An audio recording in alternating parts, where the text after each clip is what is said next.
You're not going to believe the comics that the comic fam are buying aggressively during this lull of a market with only one MCU movie inbound. Let's talk about what members are investing in right now.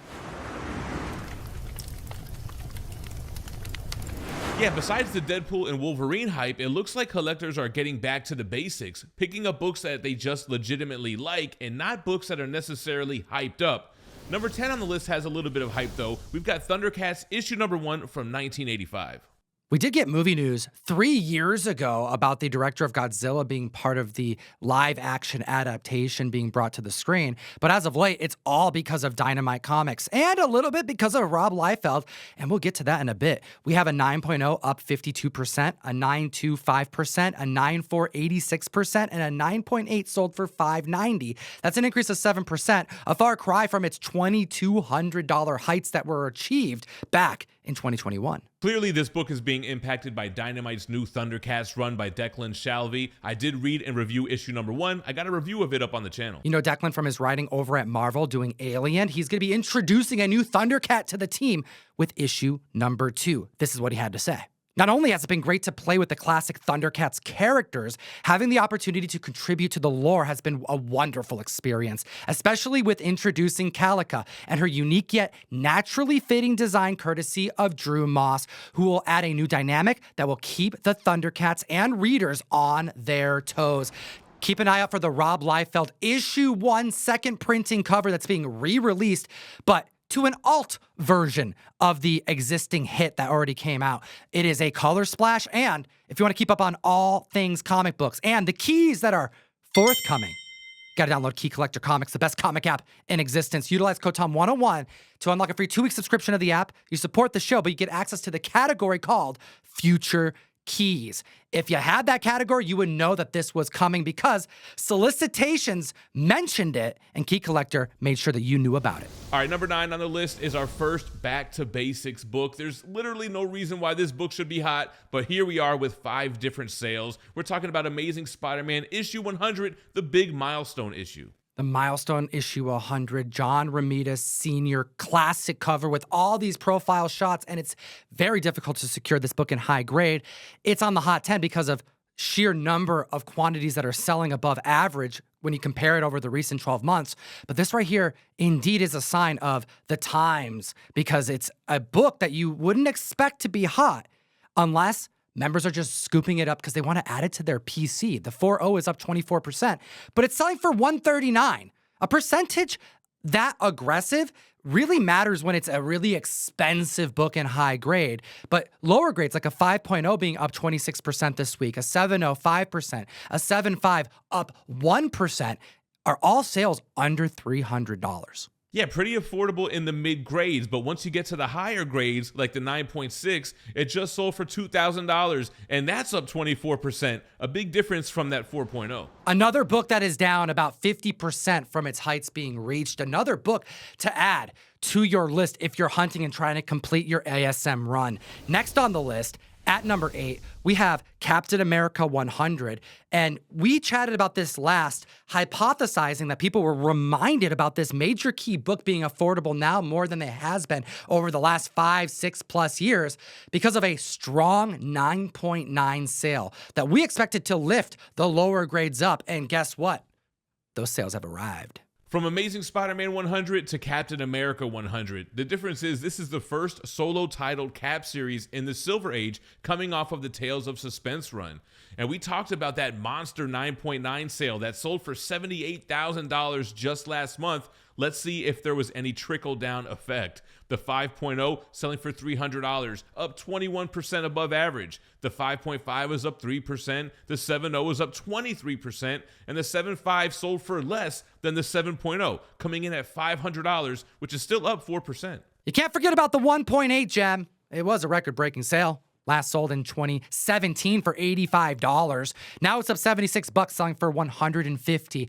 The heights of a 9.8 were just shy of $14,000 years ago, and we haven't seen a 9.8 sell in over a year where it sold for under $10,000. This may be one of the best times to secure a 9.8 of this book, because I suspect it's going to still go for under $10K in this market. Now, we do have some Captain America Brave New World MCU news. This movie was supposed to come out this year in July, but it's been pushed back until Valentine's Day of 2025 for reshoots. The reshoots are supposed to be going down from May through August, which is enough time to shoot a whole new movie.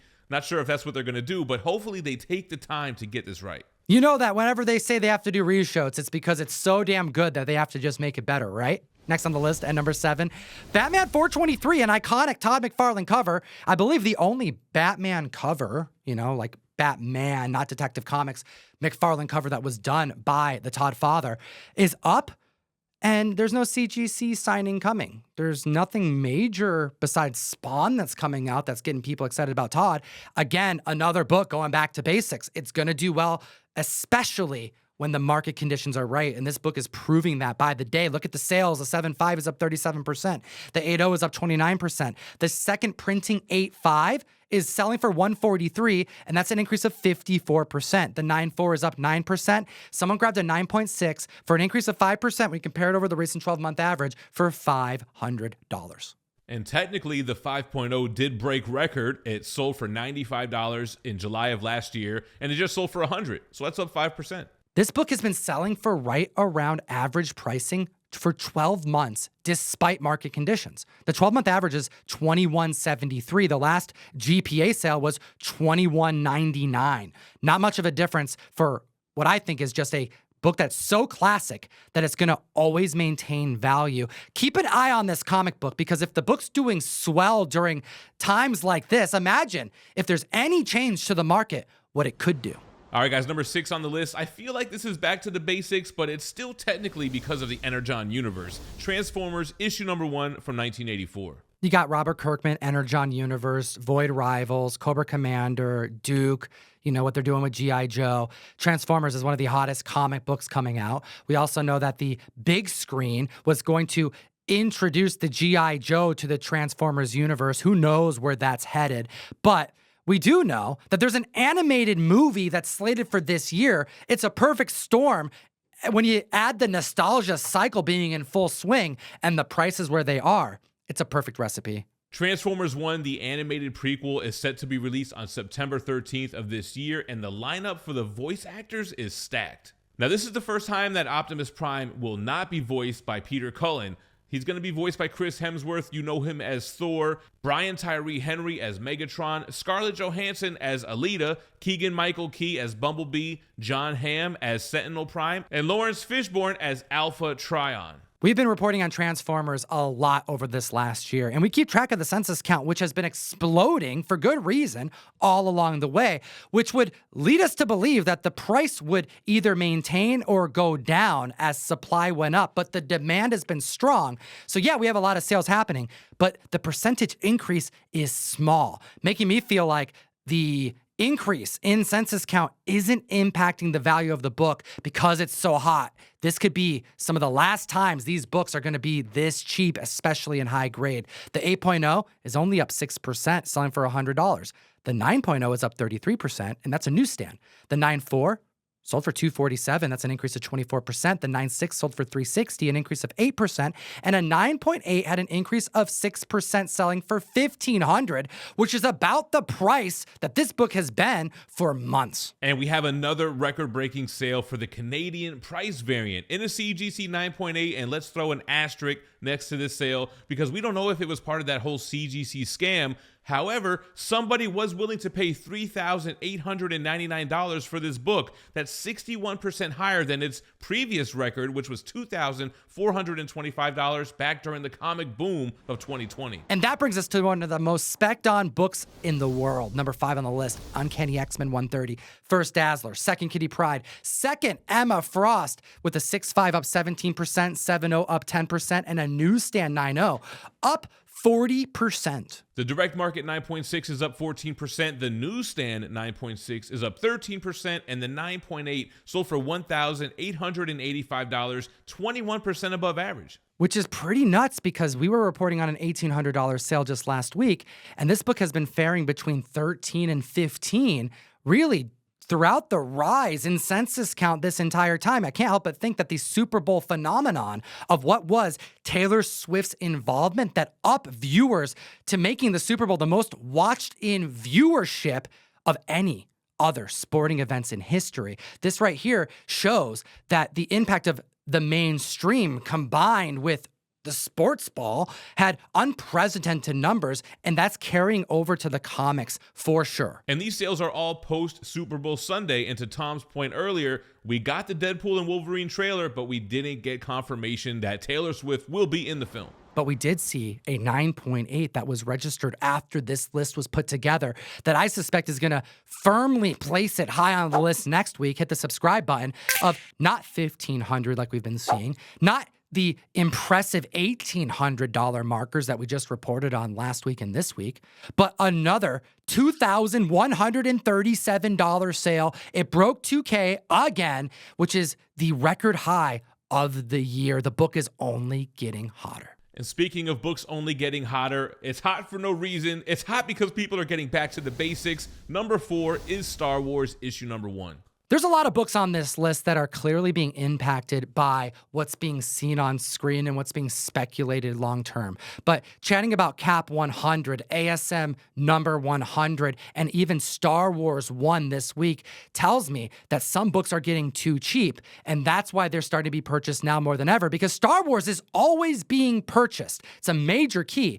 But the percentage increase and anything lower than a 9.8 is not that big of a deal. I mean, a 7.0 being up 35% sounds aggressive, but we're talking about an increase of $70. This is a book that's worth under $300 at that grade. The 7.5 is up 23%. The 8.5 is up 2%. The 9.0 is up 10%. The 9.2, 18%. You can get a 9.4 for $790, and that's an increase of 42%, but that's only an increase in dollars of under $200, which is a swing that I think when someone is determined to get a high-grade book like this, they're willing to gamble because they want the book when they want it, and they're willing to pay for it. And with 2 more 9.8s on the census, since we talked about this book 2 weeks ago, the 9.8 sold at its average, $3,840. You would think that we would see the book sell for less with more copies added, but we might be seeing the floor on this book at a 9.8. Keep an eye out on this book very closely. I suspect it's getting too low in price. And with Bad Batch, the animated series,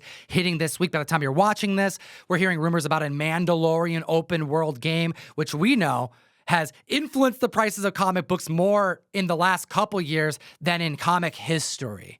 Star Wars is looking like a great buy. Moving on to number 3, you know it couldn't be a Hot 10 without Wolverine issue 1, but check it out. We have 8 sales to report on. 7 of them are in double-digit percentage points up. Uncanny X-Men 130 is a really expensive book and high grade. So yeah, we're seeing a lot of sales in that book. Very impressive. But Wolverine 1 is more affordable and is also being spec'd on to a high rate. And the 9.9 sale of January going for $15,600 may have been $4,000 shy of its record. It is affecting the lower graded copies. And this book is hotter than Dazzler because price is more affordable and there's more selling. But it's just as great to spec on. The 6.5 is up 6%, but like Jem mentioned, the 7.0 is up 16%, the 8.0 34%, 9.0 28%, 9.2 27%. The Super Bowl had clear impacts. The 9.4 is up 29%, so is the 9.6, and we have a 9.8 coming in at $735, 10% above its 12-month average. The last GPA sale was for $652. So yeah, you can probably save $100, maybe $150 if you're patient waiting on auction and you're willing to risk it. But the price is getting too low that some members are going, I'm just going to secure a copy despite any of that information because it's just so close. And if you want to get your Wolverine 1, it's only getting more difficult by the day. Number 2 on the list is definitely here because of Deadpool and Wolverine, but we haven't talked about it since January of 2023. We've been doing this video for going on 5 years. And if you want to support the show directly, we'll send you comics every single month and 1 per box. If you go to comictom101.com and join the community, it's only $34.99.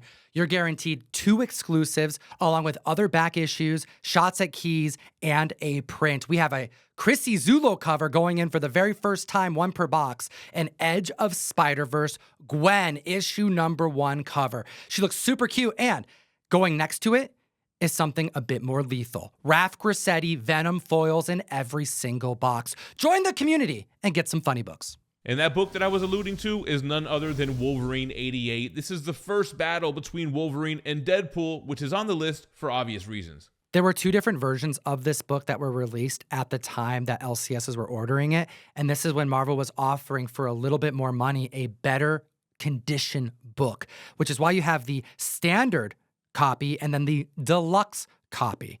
And then to just make it a little bit more confusing, the newsstand is only in the deluxe copy. So the rarest of the books in high grade is the non-deluxe because more stores decided to pay extra for a better condition book. But the deluxe newsstand is the rarest of all of them.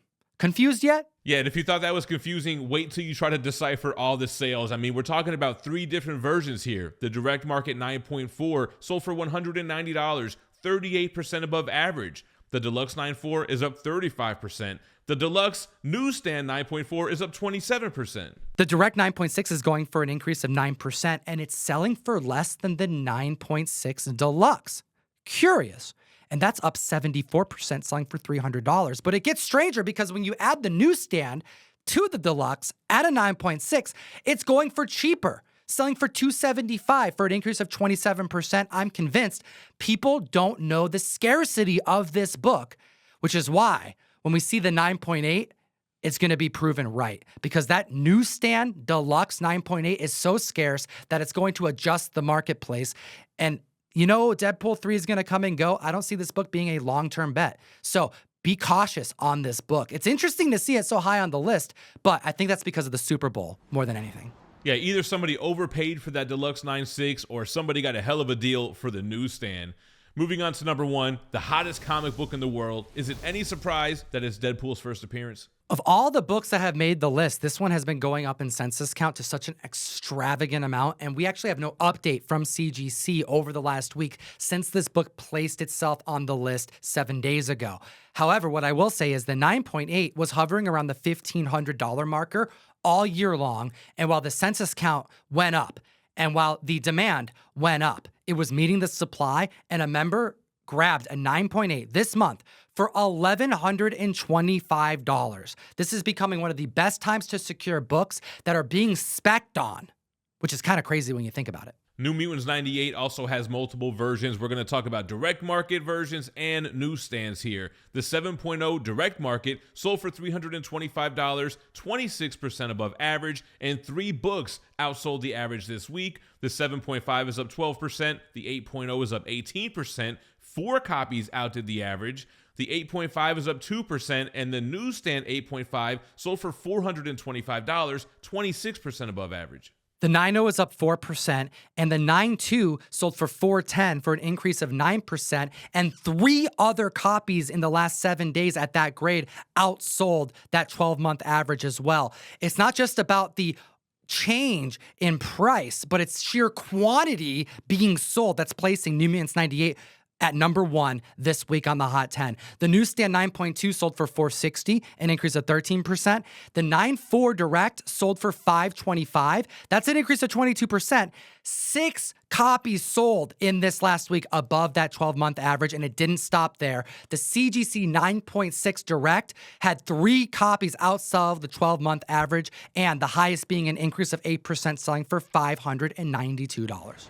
The Deadpool and Wolverine Super Bowl trailer amassed 23 million views in that first week. What did you guys think about the trailer? Let us know in the comments down below. Did you notice Patch? Do you think that Hugh Jackman will be portraying Patch as well, or is that somebody else? This just dethroned Spider-Man No Way Home's record for most viewed superhero trailer in a week. Let us know what you think about the Deadpool trailer. Do you think we're going to see Mr. Fix-It? What do you think about these books making the list? Do you own any of them? Are you selling or are you holding? We want to hear from you in the comment section, and as always, geek responsibly and stay minty fresh.